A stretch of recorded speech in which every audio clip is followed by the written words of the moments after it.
আজকে মাতাবাড়িতে পুজো দিলেন, মানে দলীয়ভাবে আপনার নাম ঘোষণা হলো, কিভাবে কাজ শুরু করবেন প্রচার?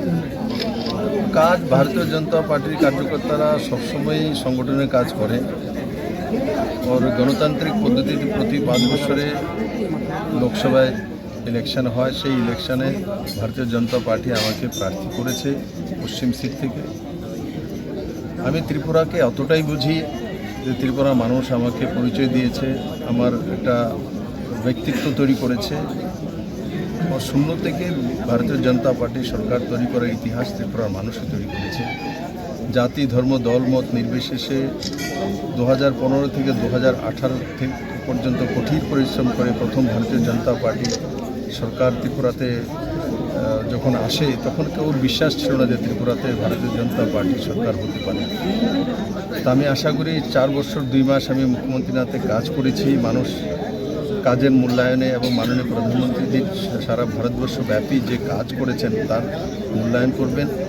আর আমি সবসময় ত্রিপুরাবাসীর আদর, ভালোবাসা এবং আমার কাছে আমার উপরে যে আশীর্বাদ ওনারা সবসময় করে যাচ্ছেন, আপনারাও করে যাচ্ছেন, তার জন্য আমি আপনাদের প্রতি কৃতজ্ঞ, ত্রিপুরার মানুষের প্রতি কৃতজ্ঞ।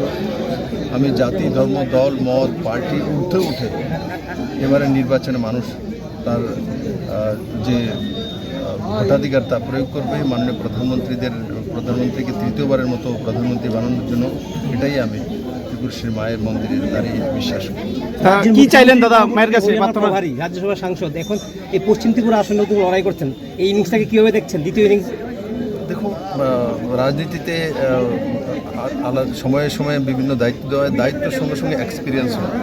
তো স্বাভাবিকভাবে মুখ্যমন্ত্রী হিসেবে কাজ করেছি, তারপর রাজ্যসভা দিয়েছে, হরিয়ানার প্রভারী হিসাবে কাজ করছি, এখনও আমার ইলেকশন প্রভারী রয়েছে, আর এখন আবার লোকসভার দায়িত্ব দিয়েছে মাননীয় প্রধানমন্ত্রী জেপি নাড্ডাজি।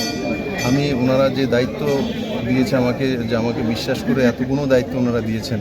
আমরা ছোট্ট ত্রিপুরা রাজ্য থেকে আসি, তো নর্থ ইস্ট থেকে খুব বহুত আমার মনে হয় আমি প্রথম কোনো প্রভারী হয়ে উত্তরাঞ্চলে কোনো রাজ্যের মধ্যে ইনচার্জ হিসেবে কাজ করি। সেগুলো যাই হয়েছে আমি বিশ্বাস করি এবং আমার আত্মাও জানে সেগুলো ত্রিপুরার মানুষ যদি আমাকে আশীর্বাদ না করতো, আমাকে যদি এমএলএ না বানাতো, আমাকে যদি মুখ্যমন্ত্রী না বানাতেন পার্টি, ত্রিপুরা মানুষ যদি ভারতীয় জনতা পার্টিকে নির্ণয় না করতেন, তাহলে বিপ্লব দেব এই কাজগুলো করতে পারতেন না। এই সবগুলো কাজের শ্রেয় ত্রিপুরার 37 প্রতিপ্রবাসী। দাদা আরেকটা প্রশ্ন, আজকে আপনি আসার পর থেকেই ত্রিপুরা মুক্তিদাতা বিপ্লব দেব একটা স্লোগান উঠেছে, অনেক যুবকর্মীরা রয়েছে, তো তাদের জন্য কি পরিকল্পনা রয়েছে ভবিষ্যতে? দেখুন, যুবকর্মীদের জন্য মাননীয় প্রধানমন্ত্রীদের ভবিষ্যৎ পরিকল্পনা সেটা হচ্ছে যে আত্মবিশ্বাস, সেলফ কনফিডেন্স, যেটা ভারতবর্ষের যুবাদের ছিল না একসময়।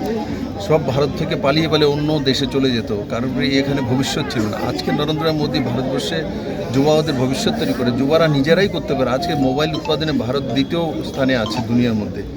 আজকে গম উৎপাদনে ভারত দুনিয়ার নাম্বার 1 আছে, দুধ উৎপাদনে দুনিয়ার নাম্বার 1 আছে। তারপর আমাদের যে অটোমোবাইলের নাম্বার 3 রয়েছে। আর বিশ্বের ইকোনমিতে যখন ব্রাজিলের ইকোনমিতে ভারতবর্ষেরকে পঞ্চম সবচেয়ে খারাপ ইকোনমিকে হিসাবে চিহ্নিত করা হয়েছিল।